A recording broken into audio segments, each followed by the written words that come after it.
Hello everyone, আশা করি সবাই ভালো আছো। দুদিন আগে তোমাদের সাথে আমাদের ঘোরার একটা শর্ট শেয়ার করেছিলাম, তো সেটারই ডিটেলস নিয়ে আজ বড় ব্লগ শেয়ার করছি।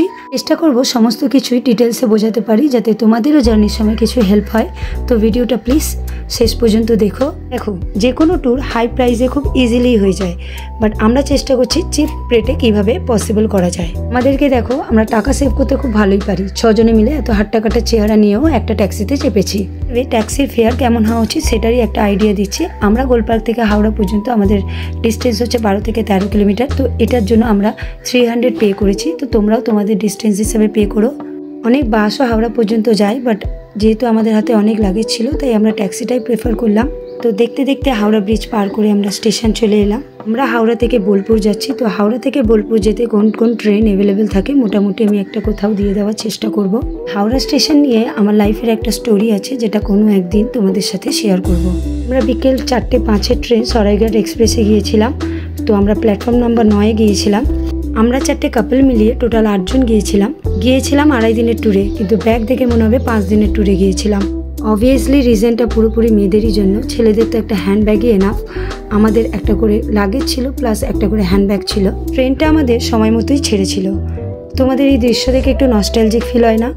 আমরা ছোটোবেলায় যখনই বাবা মাদের সঙ্গে গ্রামে যেতাম, তখনই ঠিক জানলার ধারে সিটটা নেওয়ার চেষ্টা করতাম, যাতে এই দৃশ্যগুলো দেখে দেখে যেতে পারি। ট্রেনের সুন্দর জার্নির সঙ্গে আমরা বোলপুর পৌঁছে গেলাম। বোলপুর স্টেশনটাও একটু দেখিয়ে দিচ্ছি, যথেষ্ট ক্লিন। তারপর আমরা প্ল্যাটফর্ম নাম্বার 1 থেকে 4-এর দিকে গিয়ে ডান দিকে গিয়ে আমরা টোটো ধরলাম। টোটো আমাদের আগে থেকেই ফোন করে বুক করা ছিল। আমরা 8 জন ছিলাম, তাই 2টো টোটো লেগেছে। আমাদের ফেয়ার প্রাইস ছিল 100, এক একজনের 25 করে পড়েছিল। খুব তাড়াতাড়ি কাকার বাড়ি পৌঁছে গেলাম। কাকার বাড়ি হচ্ছে Tatalpur colony, near Sean hospital. যেহেতু বোলপুরটা গ্রাম্য পরিবেশ, তাই রাতে তোমরা এরম অন্ধকার গ্রাম্য পরিবেশই দেখতে পাবে। 2-3 দিনের ট্যুরের জন্য এরম পরিবেশ ভীষণই ভালো লাগে। আসতে মাত্রই আমাদের চায়ের চুমুকের সাথে আড্ডা বসে গেল। আড্ডা একটু পরেই হবে, আগে তোমাদের হোম ট্যুরটা দেখিয়ে দিই। গেট থেকে ঢোকা মাত্রই প্রথমে কিচেন পড়ে। কিচেনটা যথেষ্ট বড়, ডাইনিং স্পেস আছে।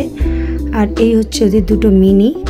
কিচেন থেকে এন্ট্রি করতেই প্রথমে পড়ে একটা রুম। এই রুমটা হচ্ছে ঋতু হচ্ছে কাকার মেয়ে। তারপর ওই রুম থেকে বেরিয়ে আবার সামনে একটা রুম পড়ে। এই রুমটায় কাকা আর কাকি থাকেন। ওখান থেকে বেরিয়ে সোজা একটা রুম পড়ে, সেটা হচ্ছে রিতম হচ্ছে কাকার ছেলে। রিতম বড় আর ঋতু ছোট। রিতমের রুমের পাশেই হচ্ছে ওনাদের ঠাকুর ঘর, যথেষ্ট বড় ঠাকুর ঘর। পরে এই যে বাইরে ওদের ছাদে যাওয়ার সিঁড়ি। এইবার তোমাদের সবার সঙ্গে আলাপ করা। এই হচ্ছে ঋতু খুবই লাজুক। দুদিন ধরে ভিডিও করে চলেছি, কারোর সঙ্গে কখনো আলাপ করায়নি। তো এবার ধীরে ধীরে আলাপ করাবো। আমার মিস্টার চন্দন, আর এটা হচ্ছে দেবশ্রী, আর এই হচ্ছে কাকা। কাকা আমার মতো হোয়াইট শার্ট পরেছে। এখানে ওই চর্চাই হচ্ছে। কাকিকে তোমরা আমার শর্টসেই দেখতে পাবে। তারপরে চায় আড্ডা শেষ করে আমরা চলে গেলাম কাকার বাগান বাড়িতে চেয়ার নিয়ে। এ হচ্ছে রিতম। এ তো অনেক লেট হয়ে গেছিলো, তাই আমরা তাড়াহুড়ো করে কাজ সারতে আরম্ভ করলাম। আমাদের বনফায়ার ছিল, আমাদের কাবাব বানানো ছিল। তো চটজলদি আমরা এইসব কাজে লেগে পড়লাম। চিকেন কাবাবের সঙ্গে আমাদের পনিরের কাবাব এই কারণে হচ্ছিল, কারণ ঋতু আর কাকিমা ওনারা ননভেজ খান না। এই ঘরে কাকাই শুধু একমাত্র যিনি ননভেজ খান, তাই ওনারও খাওয়াটা খুবই কমে গেছে। প্রথম যেহেতু ব্লগ করছি, একটু মিস্টেক হবে। যেমন ভেবেছিলাম এই বাগান বাড়িটার হোম ট্যুর দেবো, কিন্তু সেটা আমি একদম ভুলে গেছি, মাথা থেকে বেরিয়ে গেছে। ঢুকতেই মাত্র আমরা প্রথম এসি রুমটা সিলেক্ট করে নিয়েছি নিজেদের জন্য। একটু মেসি আছে, কারণ সবেমাত্র এসেছি, যেখানে পারে জিনিস ফেলে দিয়েছি। তো প্লিজ বেয়ার করো। ফটাফট ফ্রেশন আপ হয়ে আমরা চলে গেলাম কাজের দিকে।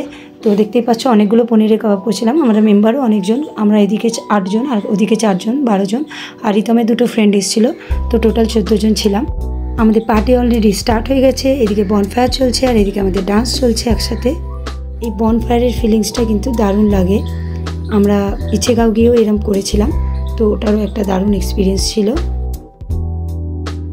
এই যে আমাদের কি কাবাবের শেফ, আমরা হেল্পার। এই যে আমরা হেল্পার। এই যে হেল্পার, আমরা ভিউয়ার। আমরা ভাই খাবো ভাই, ভিউয়ার না খেতে। পনির কাবাব আমাদের ডান হয়ে গেছে। এবারে চিকেন কাবাব চলছে। আমাদের শেফের সঙ্গে তোমরা অলরেডি আলাপ করে নিচ্ছ। উনি হচ্ছেন সতীর্থদা বনফায়ারের পুরো ব্যাপারটা নিজেই হ্যান্ডেল করেছিল, আর মাঝে মাঝে বাকিগুলো একটু হেল্প করেছিল। এবার শুরু হয়ে গেছে আমাদের পাগলামি ডান্স। তো দেখতেই পাচ্ছ আমরা ফাজলামি করতে খুব ওস্তাদ। তো এখানে সেটাই চলছে, ডান্স কম ফাজলামি চলছে, মাঝে মাঝে একটু ডান্স হচ্ছে। এরই মাঝখানে সুদীপাদি কোল্ড ড্রিঙ্কস নিয়ে চলে এসছে। আর কি এত কষ্ট সহ্য করার পর ব্যাস এবার খাবারের পালা। তো আমরা ডিনার করতে বসে গেছি, সবাই মিলে একসঙ্গে ডিনার করছি। তো এখানে বাকিদের সঙ্গে আলাপ করে হচ্ছে জিজু আর হচ্ছে পূজা, আর জিজুর পাশে হচ্ছে গুড্ডু।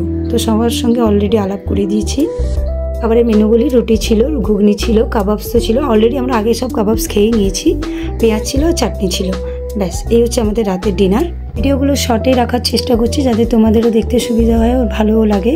তো ভিডিওটা প্লিজ ভালো লাগলে চ্যানেলটা সাবস্ক্রাইব করে দিও। টাটা।